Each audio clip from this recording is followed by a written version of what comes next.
शास्त्र विधि को त्याग कर जो मनमाना आचरण करते हैं उनको न तो कोई सुख होता है और न ही उनको कोई सिद्धि प्राप्त होती है और न ही उनकी गति होती है, कोई मोक्ष नहीं होता। उसी के विषय में आदरणीय गरीबदास साहिब जी परमात्मा कबीर जी द्वारा प्राप्त तत्व ज्ञान को बता रहे हैं। केले की कोपीन है जो फूल पान फल खाही, नरका मुख नहीं देखते जो बस्ती निकट ना जाई। वो जंगल के रोज हैं जो मनुष्यों बिद के जाही, निस्दिन फिरे उजाड़ में नो परमात्मा पावे नाही। क्या बताते हैं कि श्रद्धालु व्यक्ति परमात्मा की प्राप्ति के लिए घर भी त्याग देते हैं, राज को भी त्याग देते हैं। परमात्मा की ऐसा अनमोल तत्व है, उसके गुणों का जब ज्ञान हो जाता है ये प्राणी इतना प्रेरित हो जाता है, लेकिन उनको दिशा ठीक नहीं मिलती। जैसा कल के सत्संग में बताया था कि हमने जाना दिल्ली है बरवाला से, और हमारा उद्देश्य भी है और तड़फ भी है जाने की। हमें दिल्ली वाला मार्ग न मिलने से हम बठिंडा वाले मार्ग पर चल पड़े, सिरसा वाले मार्ग पर चल रहे हैं और स्पीड भी पूरी है, लेकिन हमारी दिशा गलत होने से मंजिल दूर है और दूर ही होती जा रही है। इसी प्रकार क्या बताते हैं कि जो श्रद्धालु घर त्याग करके और इतना त्यागी बन गए कि मैंने संसार की किसी वस्तु की आवश्यकता नहीं, जंगल में जाकर वस्त्र भी उतार दिए, केवल एक केले के पत्ते को पर्दे पर लगा करके भजन करते फिर रहे। कहीं बैठकर, कभी जंगल में इधर गए, कभी उधर गए, खड़े होकर। तो उसके लिए बताते हैं कि कुछ ऐसे भी व्यक्ति हैं जो इंसानों से छुपते फिरते हैं कि मुझे कोई मनुष्य ना देख ले, मेरी भक्ति भंग ना हो जाए। ऐसे भी संत साधु बहुत हैं। उसके विषय में क्या बताते हैं, एक ये दास जब सर्विस किया करता था सन 1988 में, 17 फरवरी सन 1988 अमावस्या के दिन, फाल्गुन के अमावस्या के दिन इस दास को उपदेश प्राप्त हुआ था। उसके बाद 1994 तक 6 वर्ष दास ने, 7 वर्ष फरवरी से प्रारंभ हो गया था, सर्विस भी की। तो उसमें जैसे भी ऑफिस में बैठ जाते थे, अपने कुलीग होते थे और उनसे चर्चा चलती थी भक्ति के बारे में। वो बाकी तो सुनते रहते थे। जब ये दास कहता था कि कबीर परमात्मा है तो उनके मुंह कड़वे हो जाते थे, जैसे कुड़ी ने खा ली। कहने लगे नहीं, और ज्ञान तो आपका ठीक सा लग रहा है, लेकिन कबीर को आप परमात्मा कह रहे हो, जुलाए को, ये गले नहीं उतर सकती। तो फिर वो अपनी चर्चा शुरू कर देते थे। उनमें से एक गुप्ता जी थे, वो कहता है कि साधु तो आपने देखे को नहीं है। एक बार हम जा रहे थे और नून हरिद्वार में आगे चले गए, ऋषिकेश से भी ऊपर पहाड़िया में, वहाँ 10-20 भगत इकट्ठे होकर वहाँ खड़े थे। वो चर्चा कर रहे थे कि एक महात्मा रहता है यहाँ पर, नील वस्त्र रहता है। और भाई उनमें से एक कहता है कि बस आज तो मेरे भाग उदय हो गए थे, मैंने महात्मा का मुंह नहीं देख सका, पीछे पीछे से थोड़ा सा देखने पाया, इतने में वो भाग करके गुफा में, मतलब जंगल में चला गया दूर। अगर उस नगन जंगल में घूमने वाले साधु के दर्शन हो जाते तो मेरा बेड़ा पार हो जाता। नो कहे ऐसा ये जो है मनुष्य किसी को दर्शन नहीं देता। उसके विषय में फिर दास ने ये कहा उनको, लेकिन उनके गले तो नहीं उतरा, क्योंकि ये ज्ञान ऐसा अटपटा है और हमने जो सुन रखा है वो बिल्कुल व्यर्थ ज्ञान सुना हुआ, लोक वेद सुन रखा है। उसके विषय में गरीबदास साहेब तत्व ज्ञान बता रहे हैं। केले की कोपीन है जो फूल पान फल खाही, फूल पत्ते, पान माने पत्ते, और फल आदि खाते हैं, और नर का मुख नहीं देखते जो बस्ती निकट न जाही। वो जंगल के रोज हैं, वो भक्त संत नहीं है, वो तो जंगल के रोज हैं जो आदमियां ते बेदक कर भाग जाते हैं, वो संत नहीं है। वो जंगल के रोज हैं जो मनुष्यों बिद के जाई। तो पुण्यात्मा ये बातें ध्यान से सुनने की होती हैं। परमात्मा की भक्ति के लिए हमारे को घर त्यागने की आवश्यकता नहीं है। हमने क्या त्यागना है? बीड़ी, शराब, मांस, तंबाकू को त्यागना है। उसके विषय में क्या बताया है कि डेरे दंड खुश रहो, ये खुसरे लह न मोक्ष। ध्रुव प्रहलाद जब पार हो गए फिर भाई गृहस्थी में क्या दोष।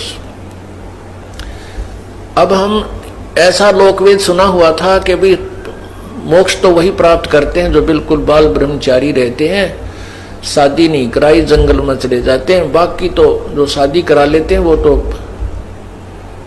कहने का भाव ये है कि वो भक्ति योग्य नहीं रहते। ऐसी भावना रखी थी और हम फिर भी भक्ति करते थे, क्योंकि आत्मा नहीं रह सकती भगवान की भजन बिना। इसकी खुराक ही प्रभु की महिमा और उसका भजन है। फिर भी जैसा हमें कोई भी कैसा ही नाम मंत्र महिमा सुनी थी उसको हम अवश्य ग्रहण करते थे, उसकी गुणगान किया ही करते थे। तो इस प्रकार हम जब साधना ठीक नहीं कर पाते हैं तो हम यही सोच रखा था कि जो ब्रह्मचारी रहते हैं वही मोक्ष प्राप्त करते हैं, और विशेषकर उस संत को ज्यादा महत्व दिया जाता था जो बाल ब्रह्मचारी होता था, उसको ज्यादा महत्व देते थे कि ये है सही खरा आदमी। उसके विषय परमात्मा कहते हैं कुछ तो जानते सोचो। जितने भी महापुरुषों के तुम गुणगान करते हो, मीराबाई शादीशुदा थी, 4 साल ब्याह के बाद उसके पति की मृत्यु हुई। ध्रुव शादीशुदा था। ध्रुव जो 5 वर्ष की उम्र में उसने जो परमात्मा की साधना की, उसे भगवान प्रकट हुए, फिर उनको यहाँ का राज्य दिया। उसके बाद ध्रुव ने ब्याह करवाया और भक्ति की। और साथ में विष्णु पुराण में यह भी लिखा है कि उसके भाई की पत्नी जो थी, जो मौसी का बेटा था उत्तम, वो भी ध्रुव के साथ ही पल्ला लगा दी थी। और प्रहलाद ने 10 वर्ष की उम्र में परमात्मा की प्राप्ति हुई। कहते हैं नरसिंह रूप में परमात्मा प्रकट हुए। उसके बाद प्रहलाद ने ब्याह करवाया और प्रहलाद का पोता जो था राजा बलि था, जिसने 100 अश्वमेध यज्ञ की थी और जिसमें 52 रूप धार के भगवान आए थे, वो बैलोचन का पुत्र था। प्रहलाद का पुत्र बैलोचन, बैलोचन का पुत्र बलि था, राजा बलि। तो कहने का भाव ये है, परमात्मा क्या कह रहे हैं कि यदि बाल ब्रह्मचारी रहने से ही मुक्ति मिलती है तो ये जितने हिजड़े हैं ये सारे ही पार होने के अधिकारी हो गए। ऐसा नहीं। परमात्मा कहते हैं गृहस्थी बुरी नहीं लेकिन दुराचार बुरा है। क्या बताते हैं कि डेरे डंडे खुश रहो, खुसरे लेना मोक्ष। ध्रुव प्रहलाद उधर गए फिर डेरे में क्या दोष। इसका भाव ये है कि जैसे ये भी नहीं है कि जैसे इजड़े पार ना हो सकते। कहने का भाव ये नहीं है कि परमात्मा का कि खुसरे पास नहीं, पार नहीं हो सकते। भक्ति से, नाम से, विधि से पार हो जाएगा। वो बाल ब्रह्मचारी भी मोक्ष प्राप्त करेंगे जिनको साधना ठीक मिल गई। हमारी जो धारणा थी कि केवल ये ही पार होते हैं और पार हो ही नहीं सकते, इसको हटाने के लिए अंधेरे को तब ये ज्ञान सुनाया परमात्मा ने कि डेरे दंड खुश रहो और ये खुसरे लेना मोक्ष। यदि केवल बाल ब्रह्मचारी रहने से मुक्ति हो तो तुम्हारा नंबर नहीं आ सकता। ये जो ना हिजड़ों का ही नंबर पहले आए नहीं, और भक्ति ही करनी पड़ेगी दोनों को ही, ब्रह्मचारी है उसको भी और ना है उसको भी, लेकिन दुराचारी नहीं होना चाहिए। तो उसमें भक्ति जो जितनी करेगा, चाहे ब्रह्मचारी करो चाहे गृहस्थी करो, उस भक्ति से मोक्ष होगा। ये तो एक नाम की मजदूरी है, जो जितनी कर लेगा वह उसके साथ होगी, वो कमाई उसके संग रहेगी।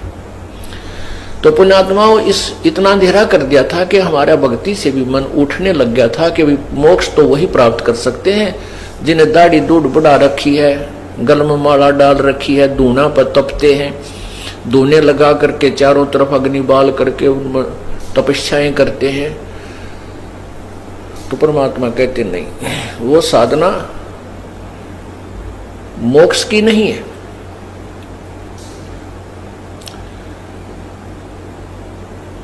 तो इसलिए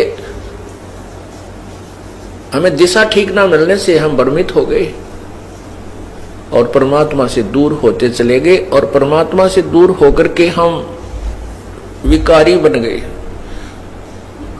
तो हमने क्या त्यागना है? बीड़ी, शराब, मांस, तंबाकू को परित्याग करना है। चोरी, ठगी, जारी, लूट, खसोट, डाके, इनको त्यागना है। ये हमने त्यागने पड़ेंगे। उसके बाद जो हमारे ऊपर 4-5 और विकार लगा रखे हैं काल भगवान ने, काम यानी विषय वासनाएं, क्रोध, मोह, लोभ, अहंकार, ये जीव के बस का नहीं कि इनको त्याग सके। बीड़ी, शराब, मांस, तंबाकू, चोरी, ठगी हम त्याग सकते हैं। इनको नॉर्मलाइज करने के लिए काम, क्रोध, मोह, लोभ, अहंकार, इसके लिए परमात्मा ने तरीके बताए हैं, विधि बताई है, इसका ट्रीटमेंट बताया है कि सत्संग विचार सुने, उनके ऊपर पूरा विचार करे, अर्थात ज्ञान। दूसरा भक्ति भगवान की, तीसरा दान। तो इससे क्या होता है? हमारे अंदर जो विकार हैं वो नॉर्मल होते चले जाते हैं। क्रोध भी कम हो जाता है, थोड़ा बहुत होता है तो वो सीमित सा रह जाता है, और पहले ज्यादा हो जाता था। भक्ति करने से इसमें इतना अंतर आता चला जाता है, और धीरे धीरे ये बिल्कुल जरा सा रह जाएगा, थोड़ी सी फूफा रह जाएगी। अब मन को ज्ञान रूपी रस्से से बांध दिया जाता है। ज्ञान रूपी, तत्व ज्ञान रूपी रस्से से मन को बांध दिया जाता है। जैसे कोई शरारती पशु है, बैल है, भैंस है, गाय है, उसको टाइट बांध दिया जाता है रस्से से,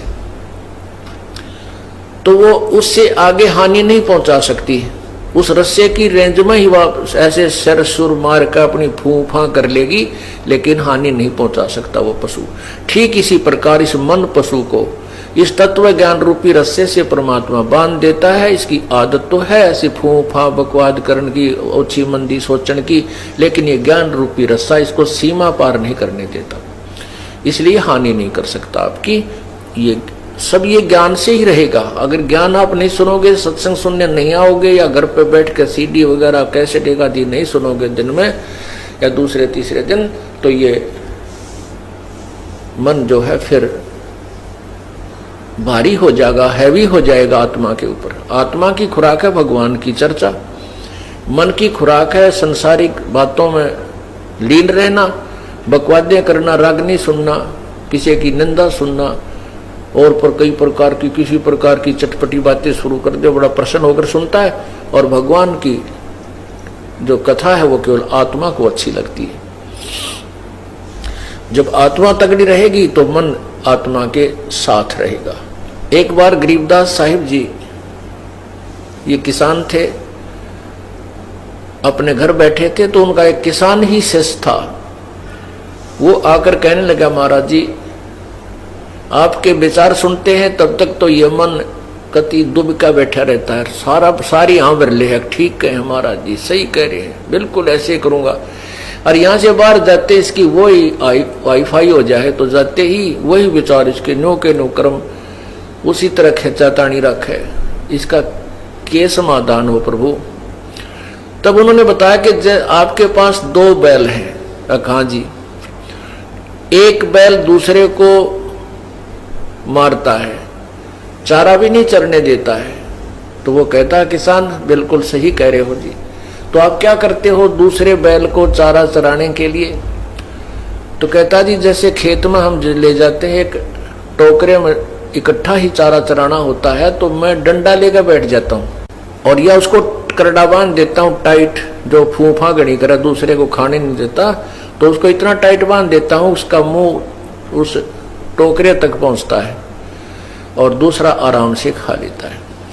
तो इसलिए परमात्मा कहते हैं ये मन और आत्मा 2 इकट्ठे जोड़ रखे हैं इस काल भगवान ने। ये 2 बैल है। अब ये मन जो है खुला चरकर तगड़ा हो गया, और ये तगड़ा होकर के आत्मा को डराता रहता है, और आत्मा इससे दुबकी बैठी है। अब तो आत्मा की खुराक बढ़ा दे, जैसे समझदार हाली क्या करता है कि जो दूसरे पशु को एक बैल तंग करता है तो उसकी खुराक कम कर देता है, उसकी बढ़ा देता है, तो वो तगड़ा हो जाता है। उस शरीफ ने तो मारना ही नहीं उसको, शरीफ बैल है वो नहीं मारता कभी दूसरे को। वो तगड़ा जब हो जाता है तो वो दूसरा कमजोर हो जाता है, तो उसकी आप ही मतना पड़ती है उस तगड़े की तरफ सींग सांग पहनाने की। तो इसी प्रकार परमात्मा कहते हैं कि जब तुम आत्मा की खुराक बढ़ा दोगे या मजबूत हो जाएगी, तगड़ी हो जाएगी, फिर ये मन इसके अनुकूल होने लग जाएगा। मन इसको आत्मा इसको घसीट लेगी, अपने साथ घसीटती रहेगी और अन्य मार्ग पर नहीं जाने देगी। अभी ये आत्मा को घसीट ले जाता है, अपनी मर्जी चलाता है। इसलिए पुण्यात्मा सत्संग में आने से ज्ञान होता है अपने को कि हमने क्या करना चाहिए।